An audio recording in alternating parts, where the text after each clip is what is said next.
Benar Tuhan, sesuai dengan pujian yang telah kami naikkan ini, bahwa kami percaya Allah kami dahsyat, Allah kami ajaib, dan sanggup menjawab setiap kehidupan kami, sanggup memulihkan kami.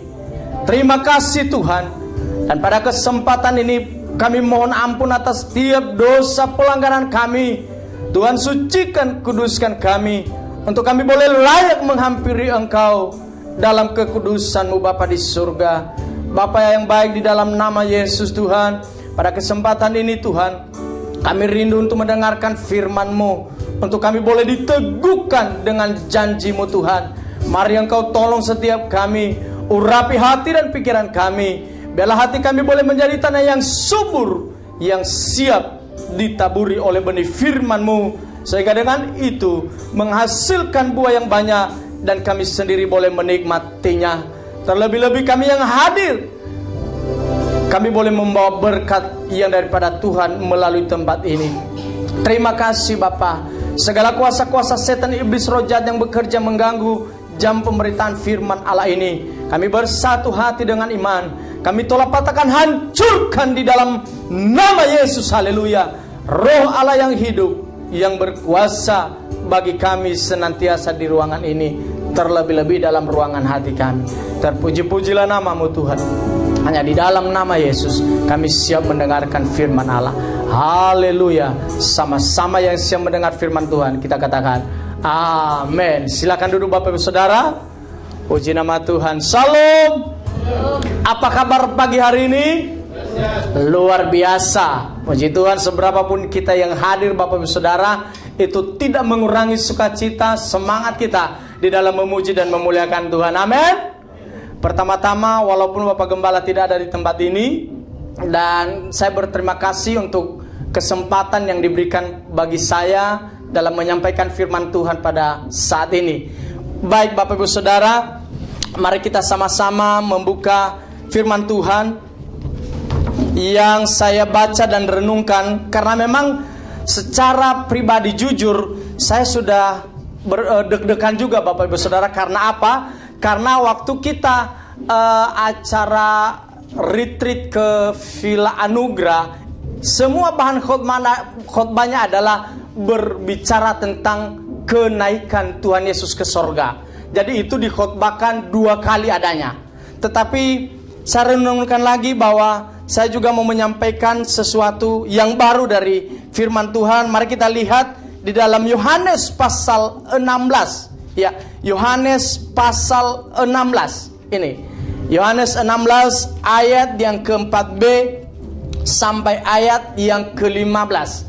Saya mencoba menyampaikan ini kepada kita semua untuk kesempatan ini. Mari kita lihat sekali lagi Yohanes pasal 16 ayat 4b sampai ayat yang ke-15. Pekerjaan penghibur. Demikianlah firman Tuhan. Hal ini tidak kukatakan kepadamu dari semula, karena selama ini aku masih bersama-sama dengan kamu.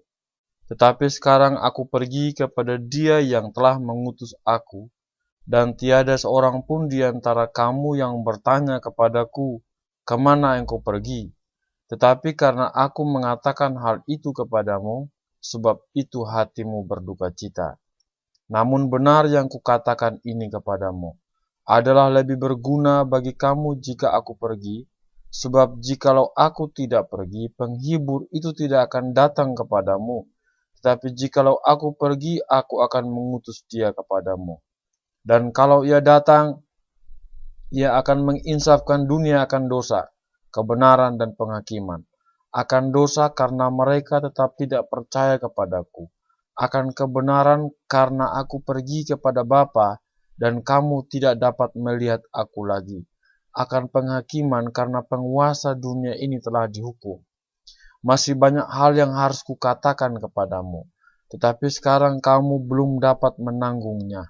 Tetapi apabila ia datang, yaitu Roh kebenaran, ia akan memimpin kamu ke dalam seluruh kebenaran, sebab ia tidak akan berkata-kata dari dirinya sendiri, tetapi segala sesuatu yang didengarnya itulah yang akan dikatakannya, dan Ia akan memberitakan kepadamu hal-hal yang akan datang.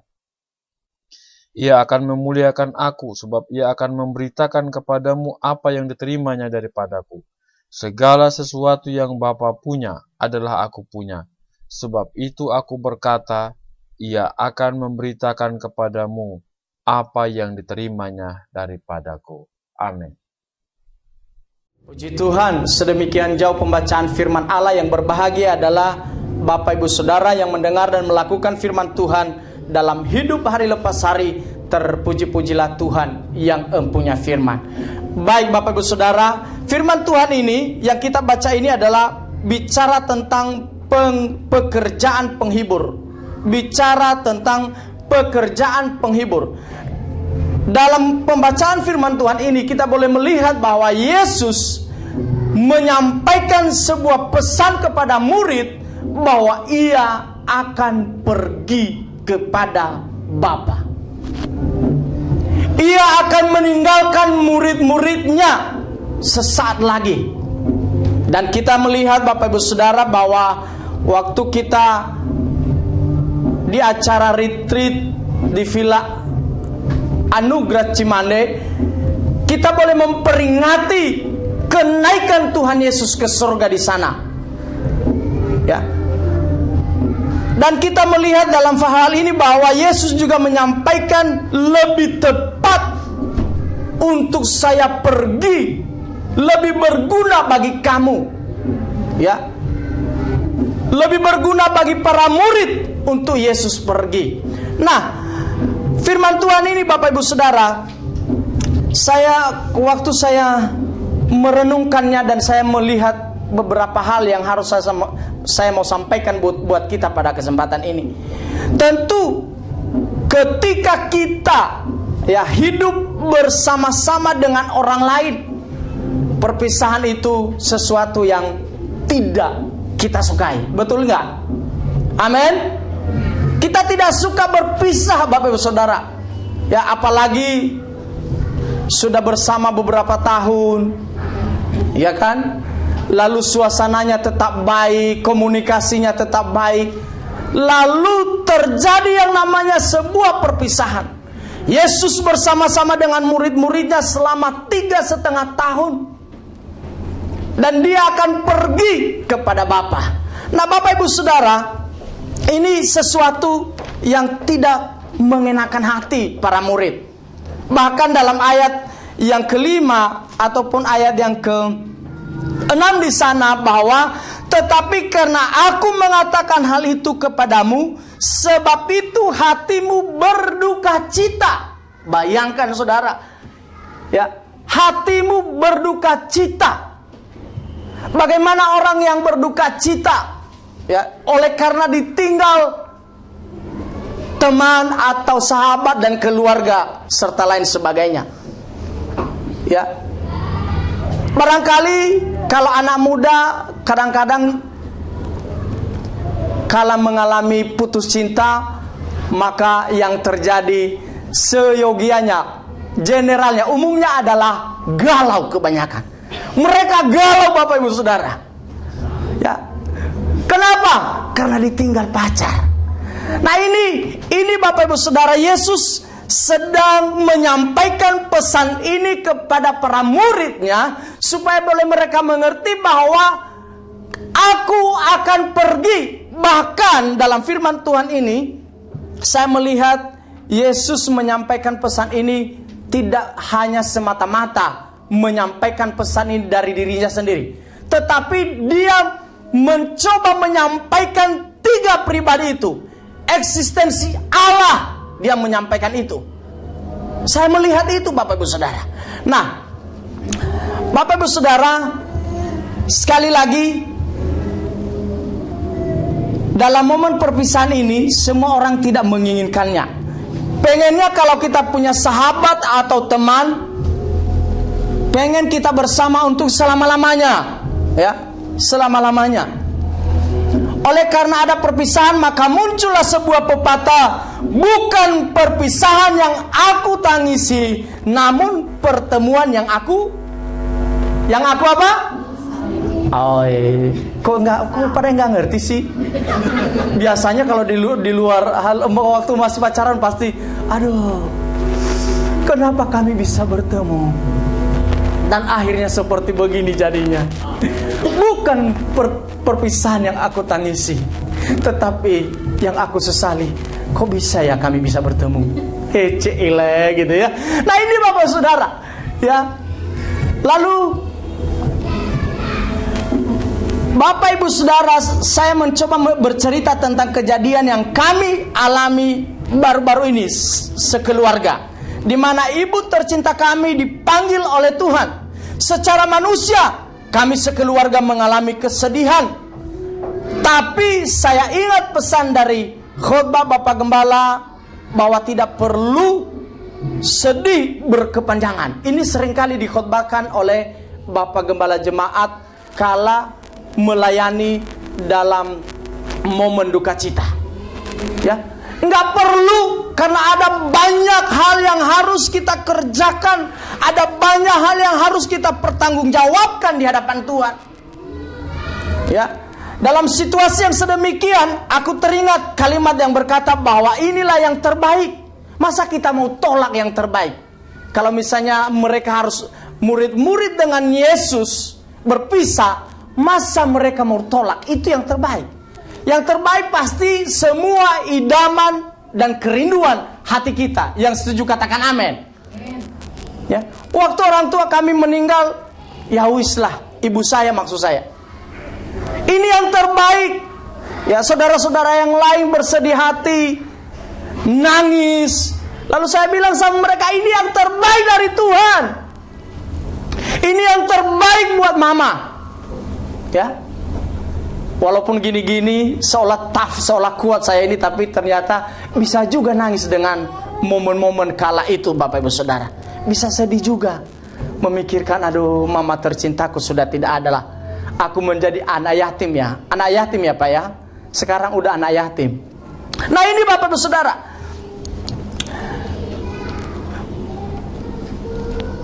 demikian juga yang sedang kita baca dalam firman Tuhan ini, bahwa Yesus akan segera meninggalkan murid-murid dan pergi kepada Bapa yang mengutus dia. Nah, apa yang saya dapat dari firman Tuhan ini setelah saya renung-renung dan baca, maka yang bisa saya sampaikan bahwa ini yang pertama. Ini yang pertama yang bisa saya dapatkan lewat pembacaan dan perenungan saya dalam firman Tuhan ini, di mana Yesus akan segera meninggalkan murid-muridnya. Kalau yang lalu-lalu kita mendengar khotbah bagaimana Yesus meninggalkan murid-murid ketika ia naik ke surga, tetapi saya mau menyampaikan firman Tuhan ini bahwa yang pertama yang boleh saya dapat adalah Yesus dalam hal ini selalu menyampaikan segala sesuatunya bersumber dari Bapa. Artinya bahwa Yesus tidak menyampaikan sesuatu kalau tidak bersumber dari Bapa. Artinya juga bahwa kita muncul sebuah imajinasi bahwa Yesus dan Bapa sendiri adalah satu. Ini yang penting. Ini yang saya bisa tangkap dari kebenaran firman Allah ini. Ya, eksistensi Allah itu tidak dapat dipisahkan, tapi kita bisa melihat mereka masing-masing dari pribadi dan karyanya untuk orang-orang percaya. Artinya bahwa Yesus tidak pergi kepada Bapa kalau bukan perintah dari Bapa yang mengutusnya ke dunia ini. Bahkan dalam surat Paulus kepada jemaat Filipi dalam pasal 2 ayat 6 sampai 11, kita boleh lihat di sana. Mari kita lihat situasi yang dialami oleh Yesus ketika ia datang di dunia ini atau diutus oleh Bapa. Filipi pasal 2 ayat 6 sampai 11. Kata firman Tuhan ini berkata, yang walaupun dalam rupa Allah tidak menganggap kesetaraan dengan Allah itu sebagai milik yang harus dipertahankan. Inilah Yesus. Melainkan telah mengosongkan dirinya sendiri dan mengambil rupa seorang hamba dan menjadi sama dengan manusia. Lanjut, dikatakan ayat yang ke-8. Dan dalam keadaan sebagai manusia, ia telah merendahkan dirinya dan tak sampai mati, bahkan sampai mati di kayu salib. Itulah sebabnya Allah sangat meninggikan dia dan mengaruniakan kepadanya nama di atas segala nama, supaya dalam nama Yesus bertekuk lutut segala yang ada di langit dan yang ada di atas bumi dan yang ada di bawah bumi, dan segala lidah mengaku Yesus Kristus adalah Tuhan bagi kemuliaan Allah Bapa. Nah, ini sesuatu yang dialami oleh Yesus ketika ia diutus oleh Bapa ke dunia ini untuk merebus dosa manusia. Dia mengambil rupa sebagai seorang hamba, dikatakan dalam firman Tuhan ini, ayat yang ke-7, melainkan telah mengosongkan dirinya sendiri dan mengambil rupa seorang hamba dan menjadi sama dengan manusia. Ini seharusnya dia adalah Allah yang agung, ya. Tetapi saudara yang saya kasihi, kita belajar dari firman Tuhan ini bahwa Yesus taat dengan apa yang diperintahkan oleh Bapa. Nah, kita juga harus demikian bisa, sama seperti Yesus. Merencanakan dan melakukan segala sesuatu harus berdasarkan firman Allah.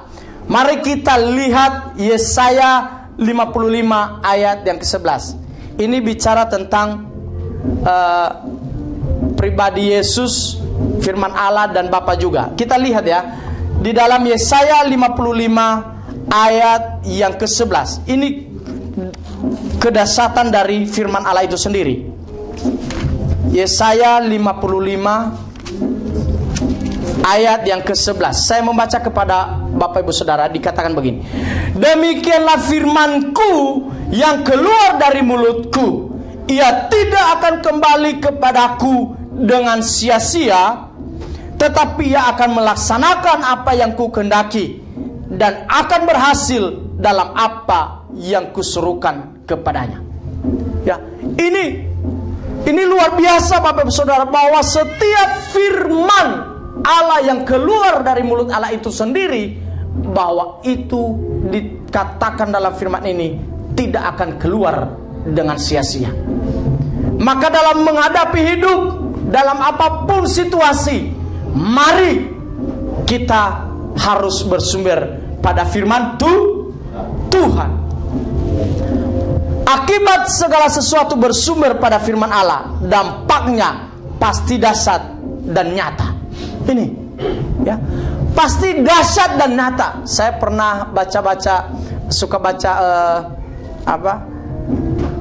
ya, taruhlah status ya di Facebook atau status di BBM-an bahwa dengan prosesnya waktu, doa itu semua terjawab.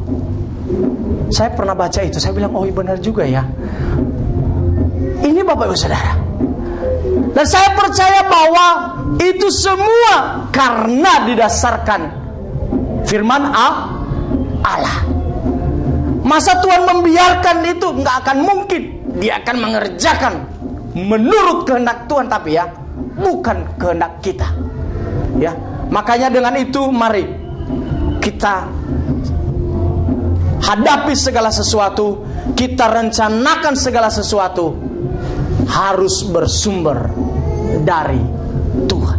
Sama seperti Yesus, dia pergi ke surga, dia pergi ke bumi, itu karena perintah Bapa. Artinya bukan inisiatif sendiri, tetapi bersumber dari Bapa. Ya, saya terlalu yakin bahwa ketika kita bersandar pada firman Allah, maka dampaknya itu sekali lagi saya mau bilang dahsyat dan nyata. Ya, Kita boleh lihat di dalam Yohanes pasal yang pertama, ayat yang pertama, bahwa firman itu juga Allah sendiri. Ya, ini dijelaskan di sana bahwa firman, coba kita lihat Yohanes 1 ayat 1. Yohanes pasal yang pertama, ayat yang pertama, dikatakan begini. Pada mulanya adalah firman. Firman itu bersama-sama dengan Allah, dan firman itu adalah Allah. Jadi marilah kita memikirkan segala sesuatu, merencanakan segala sesuatu, harus semua itu bersumber oleh firman Allah. Bahkan terlebih-lebih kita melakukan segala sesuatu pun, kita taat itu karena Tuhan yang menyampaikannya bagi kita. Bahkan kita juga boleh lihat 1 Yohanes 5 ayat 6 sampai 9. Saya mengajak Bapak Ibu Saudara, 1 Yohanes pasal yang kelima ayat 6 sampai ayat yang ke-9. Saya akan membacakan kepada Bapak Saudara, perhatikan sendiri di Alkitabnya. Kesaksian tentang anak Allah. Inilah dia yang telah datang dengan air dan darah, yaitu Yesus Kristus. Bukan saja dengan air, tetapi dengan air dan dengan darah. Dan rohlah yang memberi kesaksian, karena roh adalah kebenaran. Sebab ada 3 yang memberi kesaksian di dalam surga. Ini saya sedang menjelaskan juga eksistensi Allah itu sendiri, bahwa Bapa, Firman dan Roh Kudus, dan ketiganya adalah satu. Dan ada 3 yang memberi kesaksian di bumi, roh dan air dan darah, dan ketiganya adalah satu. Ketika menerima kesaksian manusia, tetapi kesaksian Allah lebih kuat. Sebab demikianlah kesaksian yang diberikan Allah tentang anaknya. Nah, ini yang ada di surga dikatakan yang memberikan kesaksian di surga, ada Bapa, ada Firman, dan ada Roh Kudus. Ini satu, saudara. Enggak bisa. Memang kalau kita memikirkan secara kemampuan manusia kita, logika kita, itu terbatas memahaminya. Kita terbatas memahami eksistensi Allah ini sendiri. Nah, ini jadi yang pertama yang saya sampaikan di sini, bahwa Yesus dalam hal ini selalu menyampaikan segala sesuatu bersumber dari Bapa. Ia pergi ke surga, diutus ke bumi pun itu karena perintah dari Bapa. Baik, kita lanjutkan dari firman Tuhan ini, kembali kepada kitab Injil Yohanes tadi 16.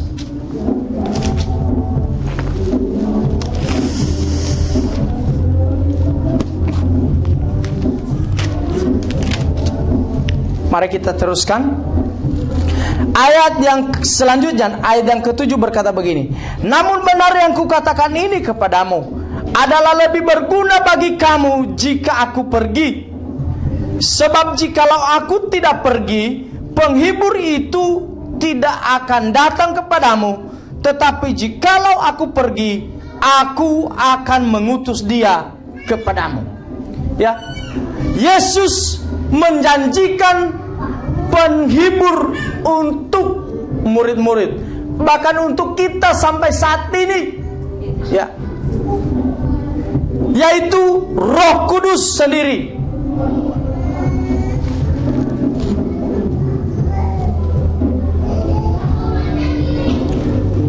Nah, dalam apa yang Yesus sampaikan, bahwa tetapi jikalau aku pergi, aku akan mengutus dia kepada kamu. Siapa itu? Yaitu pribadi Allah Roh Kudus. Salah satu fungsional Roh Kudus dalam bacaan firman Tuhan untuk nats ini, bahwa ayat yang ke-8 berkata, dan kalau ia datang, ia akan menginsafkan dunia akan dosanya. Ada 3 hal penting fungsi dari Roh Kudus. Ya, ada 3 hal. Ada 3 hal penting yang mau saya sampaikan dari fungsi Roh Kudus untuk orang percaya.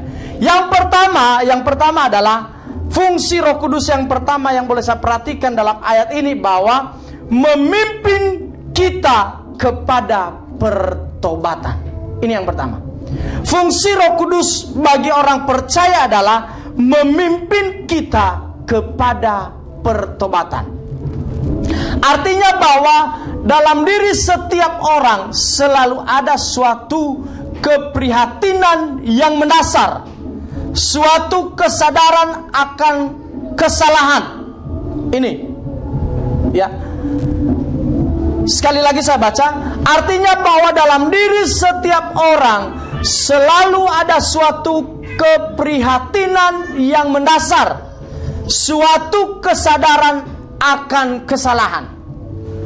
Ya, itulah pekerjaan Roh Kudus, yaitu menginsafkan manusia akan dosa. Bagi orang yang belum percaya, ia menggerakkan hati untuk percaya kepada Yesus. Ini ada step by step ya. Maksud aku di sini adalah fungsi Roh Kudus bagi orang percaya, yaitu memberikan kesadaran bagi kita untuk bertobat dari segala pelanggaran kita. Tetapi bagi orang yang belum percaya, ia menggerakkan hati untuk percaya kepada Yesus. Dan banyak itu terjadi, Bapak Ibu Saudara. Orang-orang yang tadinya barangkali agama seberang, tetapi oleh karena pemberitaan firman Allah, oleh karena pekerjaan Roh Kudus sendiri, akhirnya hati dan pikiran mereka diterangi oleh firman Allah dan menjadi pengikut Yesus. Ini penting ya. Inilah fungsinya bagi orang yang belum percaya. Dan bagi orang yang sudah percaya, ia memimpin kepada pertobatan.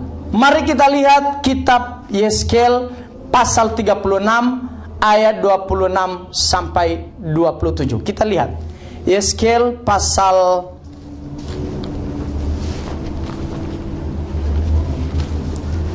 36. Yeskel pasal 36. Nah, 36 ayat yang ke-26 sampai 27. Saya akan membaca kepada Bapak Saudara. Kamu akan kuberikan hati yang baru dan roh yang baru di dalam batinmu, dan aku akan menjauhkan dari tubuhmu hati yang keras, dan kuberikan kepadamu hati yang taat. Rohku akan kuberikan diam di dalam batinmu, dan aku akan membuat kamu hidup menurut segala ketetapanku, dan tetap berpegang pada peraturan-peraturanku dan melakukannya. Oleh karena itu, setiap orang yang sudah percaya, yaitu yang sudah didiami oleh Roh Kudus, semestinya hidup kita penuh pertobatan. Ya, pertobatan kita itu kala kita berbuat dosa, maka kita sadar dan minta ampun datang pada Tuhan. Ampuni saya Tuhan. Amin. Ya.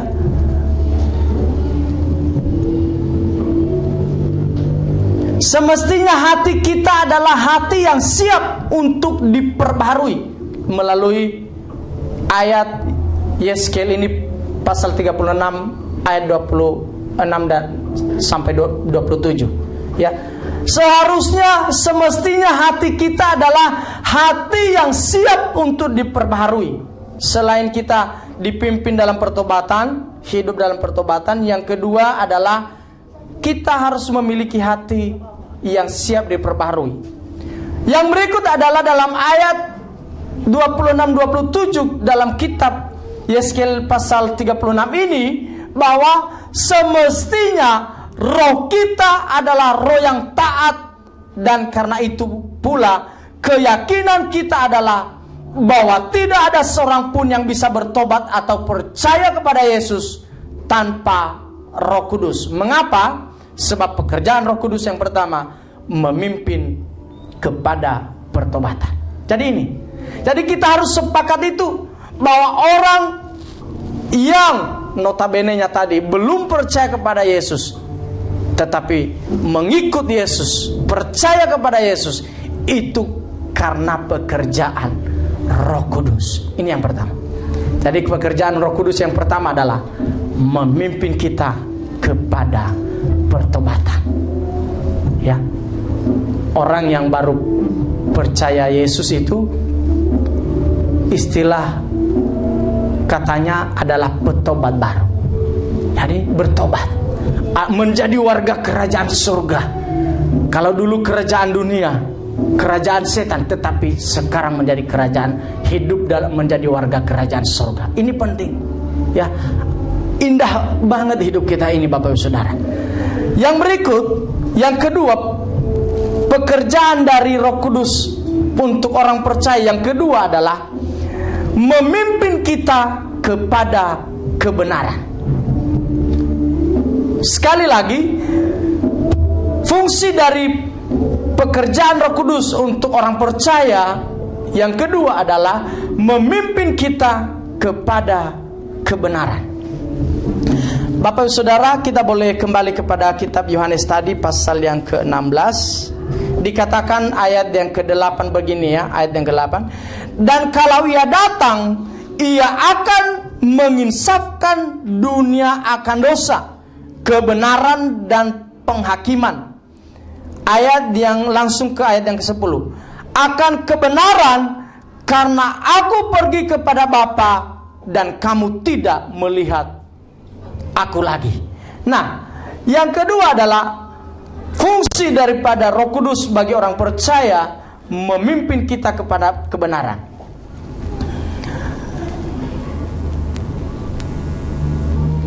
Keadaan orang percaya seperti yang dijelaskan oleh Yesus di sini, yaitu menunjuk kepada kebenaran tentang perkataan dan perbuatan Kristus. Kebenaran yaitu menuju kepada perkataan dan perbuatan Kristus. Kita boleh lihat dalam ayat yang selanjutnya 12-13 dikatakan begini. Masih banyak hal yang harus kukatakan kepadamu, tetapi sekarang kamu belum dapat menanggungnya. Tetapi apabila ia datang, yaitu Roh kebenaran, ia akan memimpin kamu ke dalam seluruh kebenaran. Sebab ia tidak akan berkata-kata dari dirinya sendiri, tetapi segala sesuatu yang didengarnya, itulah yang akan dikatakannya, dan ia akan memberitakan kepadamu hal-hal yang akan datang. Jadi, mari kita meneladani apa yang disampaikan oleh firman Tuhan, yaitu marilah kita dipimpin oleh Tuhan untuk boleh masuk, untuk boleh hidup dalam kebenaran, yaitu kebenaran tentang perkataan dan perbuatan. Ya, kita harus berkata benar dan kita juga harus berbuat benar. Ini yang Tuhan mau bagi kita. Ia menjadi contoh, menjadi teladan bagi kita. Ya, jangan kita menjadi orang Kristen yang suka tipsani. Tahu nggak tipsani, Pak? Ya, tahu nggak tipsani? Tipsani itu tipu sana, tipu sini, bohong sana, bohong sini. Ya, itu nggak benar. Ya. Dalam perkataan kita, dalam perbuatan kita harus meneladani Kristus. Inilah yang dimaksudkan dalam poin yang kedua ini, memimpin kita kepada kebenaran. Kita harus berjalan dalam kebenaran Allah, sehingga orang-orang akan melihat sebuah perbedaan dari hidup kita ketika berjalan dalam kebenaran Allah. Saya percaya itu, saudara. Ya, orang akan bilang, oh iya ya, kok Bapak itu baik banget sih? Baik banget, kayaknya kalau kita ketemu dia tenang deh, damai deh, ya kan? Jangan justru kita menjadi orang-orang percaya yang notabene-nya ditakuti orang. Jangan ditutup aja pintunya, itu tukang gosip itu. Nah, ini ngeri.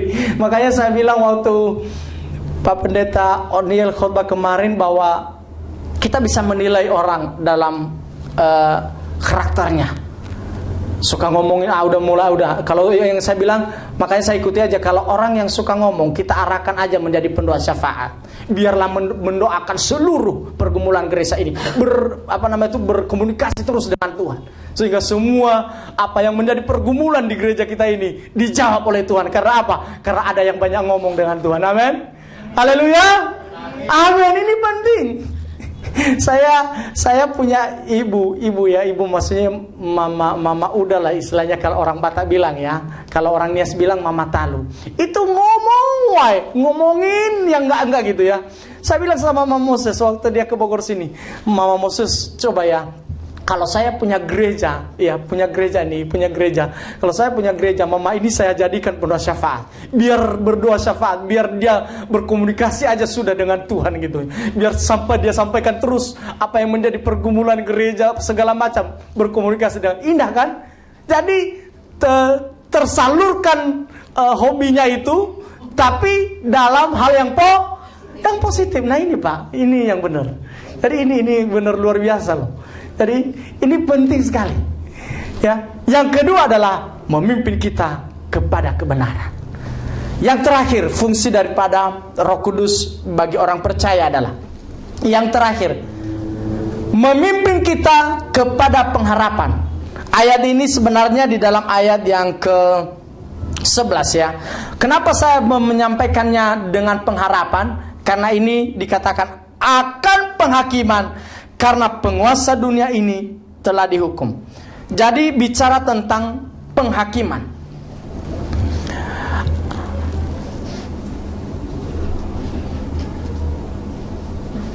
Karena penguasa dunia ini telah dihukum. Mengapa penghakiman disebut di sini? Sebab bukankah penghakiman menimbulkan rasa takut di hati kita? Pasti saudara. Orang yang bersalah itu pasti yang ditunggu-tunggu adalah penghakiman. Tetapi saya percaya bahwa kalau poin yang kedua adalah memimpin kita kepada kebenaran, hidup dalam kebenaran, maka ketika kita diadili, ketika kita dihakimi, yang kita dapat adalah ke surga. Upah kita itu Tuhan menyediakan tempat bagi kita. Ya, sebab bukan penghakiman menimbulkan rasa takut di hati kita. Saya beberapa waktu yang lalu pas sudah sampai di Bogor ini, saya gelisah banget, takut sekali saudara. Saya berpikir begini, itu ya, saya perhatikan keluarga saya pertama-tama. Keluarga saya itu, waktu saya mulai besar, saya melihat keluarga saya lengkap. Tiba-tiba lalu setelah saya menjadi besar, ada yang meninggal. Dan saya merenung gini, proses hidup seperti itu. Kita ini juga nanti lama-lama tua dan akhirnya kembali kepada Bapa di surga. Amin. Amin. Proses hidup kita, lalu saya merenung lagi. Saya seolah-olah takut kematian, tetapi saya merenungkan, bukan itu. Saya mau Tuhan sepanjang saya masih hidup bermanfaat untuk Tuhan. Amin. Ya. Tuhan tidak bertanya berapa banyak umur yang kita punya nanti ketika kita bertemu dengan Dia, tidak. Tetapi seberapa besar kualitas hidup kita ketika masih hidup. Apakah kita sudah hidup dalam kebenaran? Ya, ada kasih nggak kita? Dan rasa takut biasanya menyebabkan kita sadar dan ingat akan kehidupan yang akan datang. Itulah pekerjaan Roh Kudus, yaitu memimpin kita kepada pengharapan. Akhirnya, kalau kita merenungkannya, betapa pekerjaan Roh Kudus itu sempurna. Amin. Sempurna Pak, nggak ada kurangnya Roh Kudus ini. Sempurna, perfect, habis. Ya. Ia sesungguhnya tidak hanya sekedar menghibur dan menolong kita, tetapi ia juga melayani kita seutuhnya, yaitu tubuh, jiwa, dan roh kita. Tubuh kita ini rentan terhadap dosa, Sebab itu Roh Kudus senantiasa menginsafkan kita akan dosa-dosa kita. Jiwa kita adalah jiwa yang haus dan lapar akan kebenaran. Karena itu Roh Kudus datang untuk memuaskan jiwa kita dengan kebenaran yang sejati. Dan di antara ketiganya hanya Roh Kudus kitalah, sekali lagi, hanya Roh kitalah yang tidak bisa mati. Oleh karena itu Roh Kudus juga melayani roh kita untuk memimpin kita kepada pengharapan yang tidak pernah pudar. Amin buat firman Tuhan. Tuhan Yesus memberkati kita.